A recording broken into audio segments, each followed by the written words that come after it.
ada Nabi Daud. Nabi yang punya tahta besar. Kemudian tahtanya dilanjutkan oleh anaknya, Nabi Sulaiman, punya tahta besar. Kalau hari ini, tunjuk saja negara adidaya mana, yaitulah Sulaiman hari ini. Karena tidak ada yang bisa mengalahkan kerajaannya.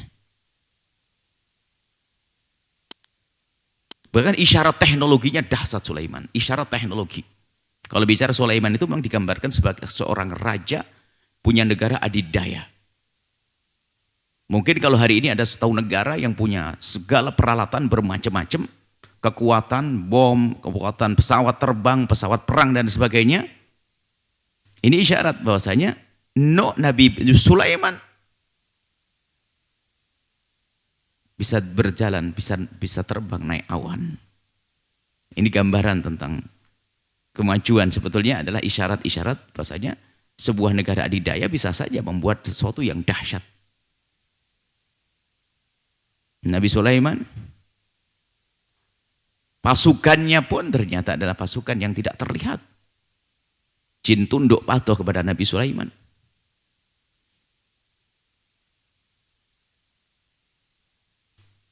Bahkan Allah beri kepada Nabi Sulaiman untuk bisa membawa sesuatu atau makhluk yang tidak berakal pun bisa mengerjakan perintahnya, yaitu di saat Allah memberikan mukjizat kepada Nabi Sulaiman berbicara dengan binatang. Itu mukjizat dan hakiki terjadi. Akan tapi hari ini lihat, penghancur-penghancur atau negara-negara yang maju, negara-negara yang dahsyat, negara yang hebat, kurang lebih punya gambaran-gambaran seperti Nabi Sulaiman adidaya. Binatang-binatang diajak bicara untuk bisa.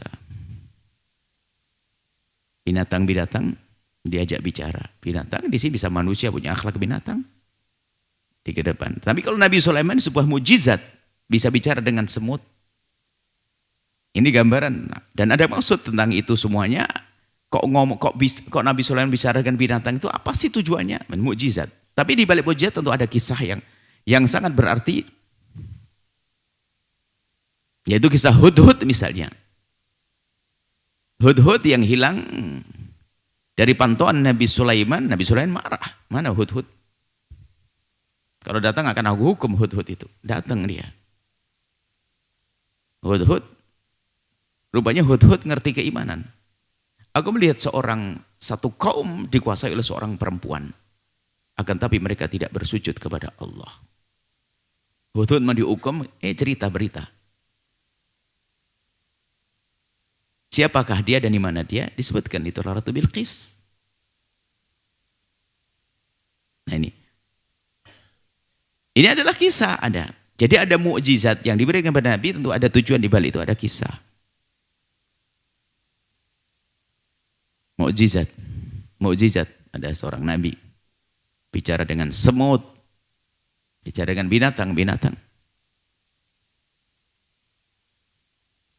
Dan kita harus percaya disebut dengan Al-Quran. Tentu ada hikmah di balik itu semuanya. Kelebihan yang Allah berikan pada Nabi Sulaiman.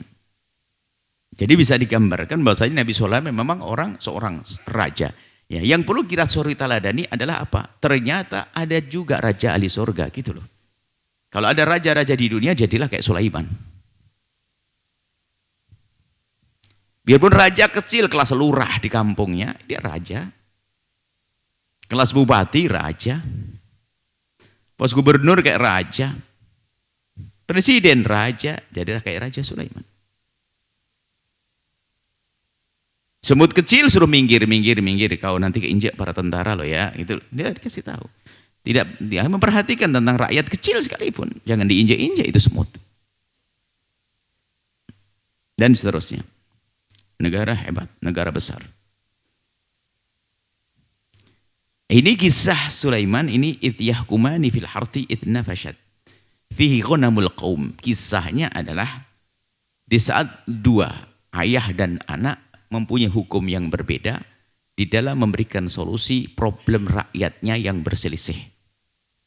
Yahkumani keduanya, Sayyidina Daud dan Sayyidina Sulaiman, menghukumi, memberikan hukum, sanksi hukum fil harthi di dalam urusan perkebunan, tanaman.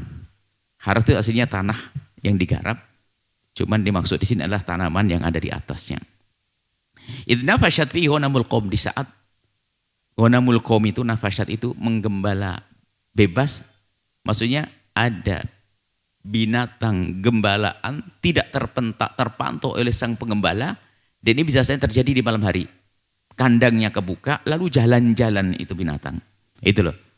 Makan kebunnya, makan tanaman di kebunnya tetangga. Marah dong tetangga ini, kebunnya dihabisin oleh kambing, oleh ghanamnya kaum ini.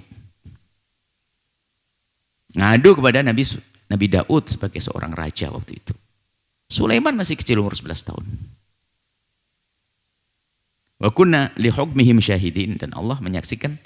Allah Maha tahu, tentu Allah Maha tahu, Allah menyaksikan dan juga menceritakan kisah ini untuk kita. Disebutkan dalam Al-Qur'an ini.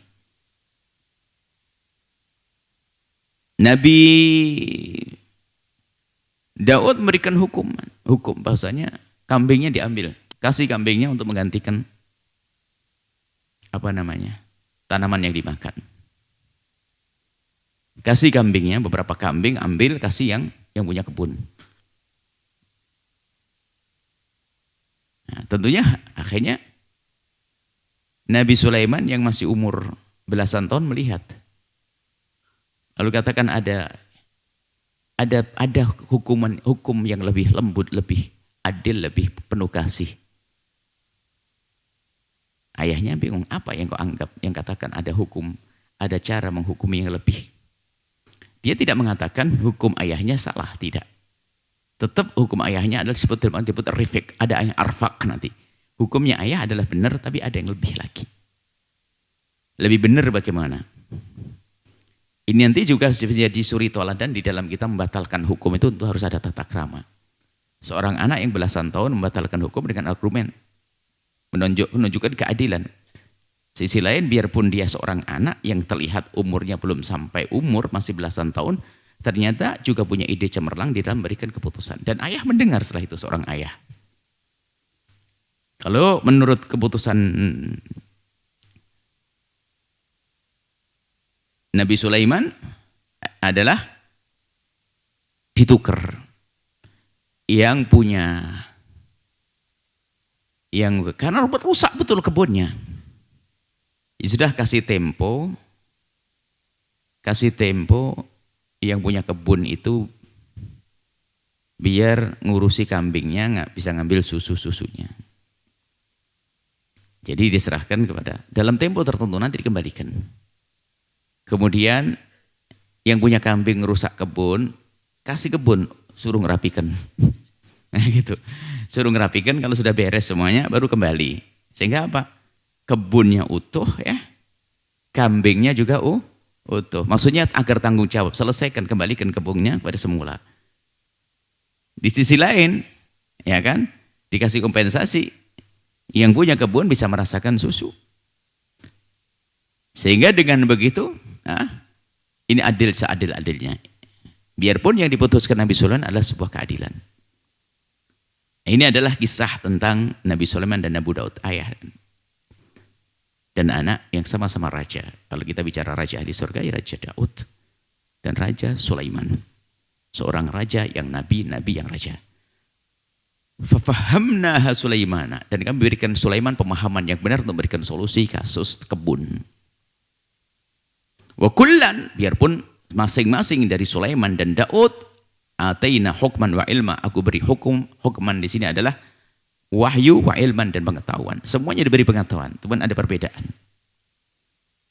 Itu pun menjadi sandaran bagi siapapun agar di saat dia memutuskan sesuatu dan dia meyakini sebuah kebenaran, jangan menutup diri untuk bisa dikritisi oleh yang lainnya biarpun lebih rendah dari dia kelihatannya. Seorang ayah yang raja ternyata hukumnya dibenahi oleh seorang anak yang masih kecil. Ini kan pendidikan kedewasaan, pendidikan ketawaduan, pendidikan untuk tidak sewenang-wenang. Dan menerima Sayyidina Daud dengan apa yang diputuskan oleh Nabi Sulaiman.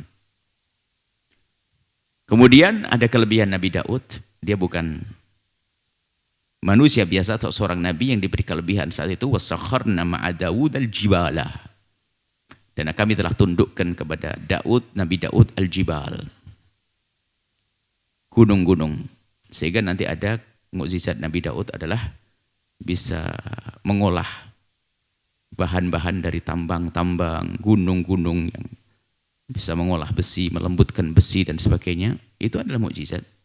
Isyarat kepada kemajuan teknologi juga pada akhirnya. Cuma dikatakan yusabbihna wat-tayra. Gunung-gunung yang bertasbih. Wat-tayra dan burung-burung. Mungkin kita bisa memahami dua hal daripada sabbihna wa tayra dan juga burung-burung yang bertasbih. Tasbihnya kayak apa sih? Bertasbih, berzikir, menyebut nama Allah bagaimana? Tentunya dengan bahasanya. Enggak usah bingung kalau kita tidak paham bahasa gunung. Kenapa kita harus bingung? Gunung bisa, ada bahasanya, cuman Anda tidak paham. Tapi ada bahasa gunung untuk bertasbih, bahasa burung untuk bertasbih, kicauan burung. Bisa saja bertasbih, Anda tidak paham. Urusan tidak paham nggak usah bingung. Anda ini orang Jawa nggak paham bahasa Banjar kok.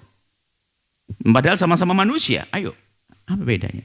Padahal di Banjar huruf S juga ada, U juga ada, tapi bisa diungkapkan nggak mengerti apa-apa. Padahal sama-sama manusia. Dia ngomong apa sih? Aku nggak ngerti. Orang Sunda nggak paham bahasa Madura. Orang Indonesia nggak paham bahasa Inggris, kecuali setelah belajar. Jadi di antara manusia dan manusia saja ada orang nggak paham bahasanya. Kenapa kita bingung di saat kita nggak paham bahasa gunung? Kan begitu. Ada bahasa gunung tentunya, ada bahasa burung-burung untuk bertasbih. Yusabbihna, bertasbih gunung-gunung. Bertasbih burung-burung. Kicauannya yang indah bagi kita bisa jadi itulah tasbihnya. Kita tidak mengerti. Dan di antara burung dan burung punya isyarat, punya bahasa. Itu bahasa mereka dengan Tuhannya. Bahasa mereka dengan Allah. Yusabbihna wat-tayra. Wa kunna fa'lin, dan itu semuanya kami yang melakukan. Itu semua adalah Allah yang memberlakukan kepada mereka untuk mereka gunung-gunung, burung-burung untuk bertasbih kepada Allah Subhanahu wa taala. Kemudian ada lagi yang diberikan kepada Nabi Daud, wa 'allamnahu son'ata labusin, dan kami telah ajarkan, Allah telah ajarkan kepada Nabi Daud untuk membuat labus. Labus itu dengan libas kurang lebih sama. Kalau libas dipakai biasa untuk melindungi libas baju. Baju ini termasuk namanya libas. Libas taqwa, libas baju ketakwaan. Ini baju. Libas adalah baju yang menjaga kulit kita dari panas dan dingin. Panas aman dengan baju, dingin pun juga aman. Kan begitu libas.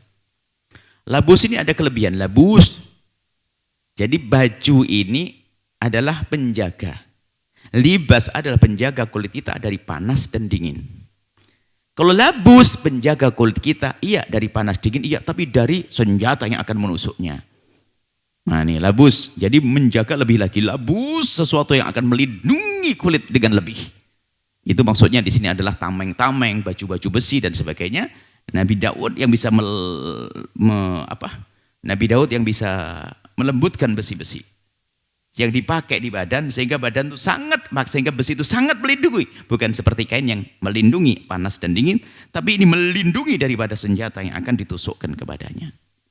Labus lakum, untuk kalian semuanya, lituhsinakum min ba'sikum, untuk menjaga kalian semua dari ba's. Ba's itu adalah jika terjadi peperangan ada serangan-serangan lawan.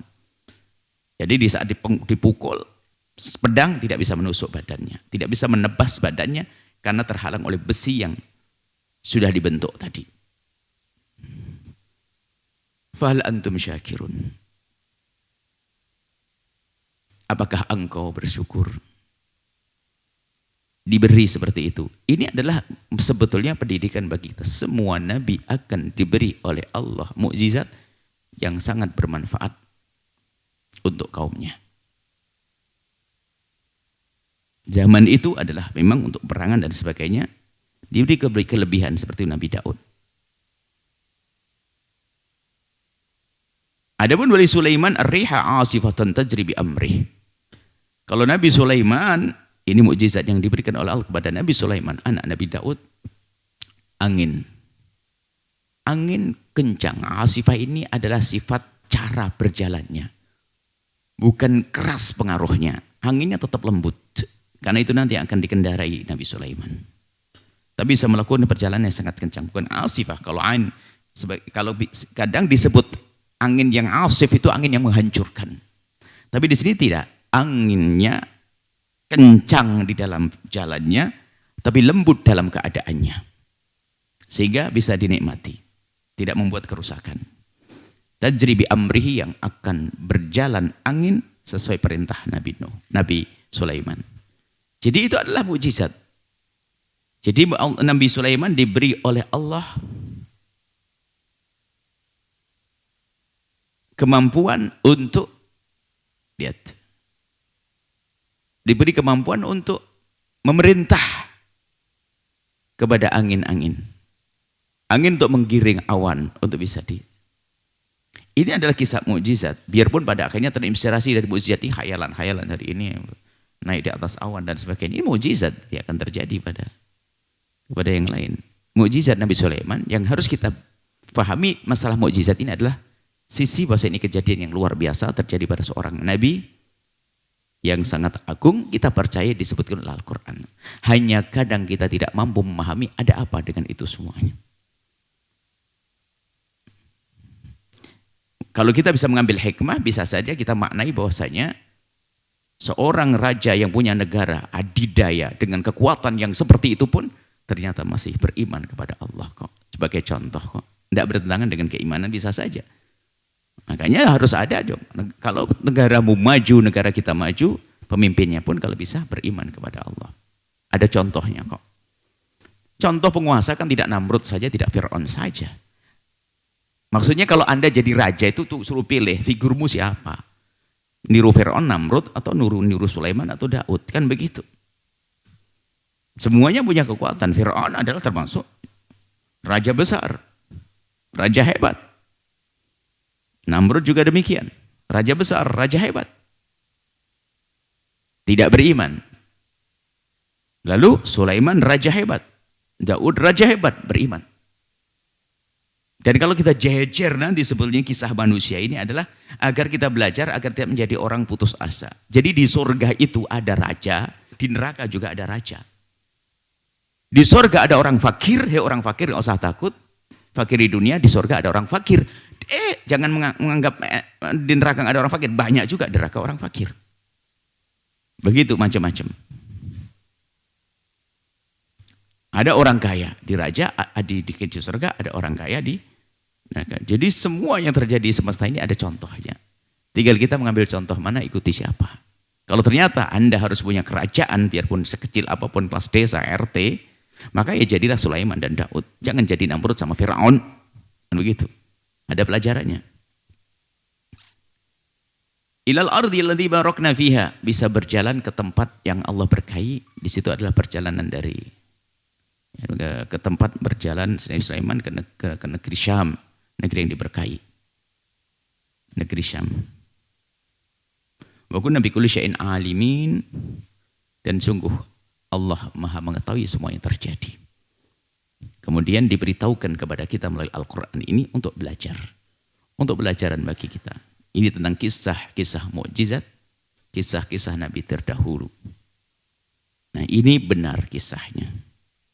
Karena disebutkan dalam Al-Quran. Bahwasanya Nabi Sulaiman pernah ngomong sama semut. Pernah ngomong sama burung. Cuman kalau hari ini ada orang ngaku ngomong sama burung, sama semut, ini permasalahannya adalah bukan. Jangan sok berkata mukjizat yang terjadi pada Nabi bisa saja keramatnya umat Nabi Muhammad. Bukan itu permasalahannya. Permasalahannya ente ini bohong atau enggak bohong. Cuman untuk apa ente ngomong sama semut itu? Fungsinya apa? Manfaatnya apa harus ngomong semut hari ini? Hikmahnya apa dibalik omonganmu kepada semut? Hari ini ada orang mungkin bisa ngomong dengan semut. Apa faedahnya? Nah, membuat perubahan semesta ini. keramat kok ngomong sama semut ya. Baik, ini saja, semoga Allah menjaga iman kita. Dan semoga Allah, jika Allah berikan kepada kita sesuatu yang sifatnya duniawi seperti tahta dan harta, semoga kita tetap menjadi ahli iman. Seperti Daud, seperti Nabi Daud, Nabi Sulaiman, tetap dekat kepada Allah. Tidak jauh dari Allah Subhanahu wa taala, dekat dengan kemuliaan dan diselamatkan oleh Allah. Wallahu a'lam bishawab.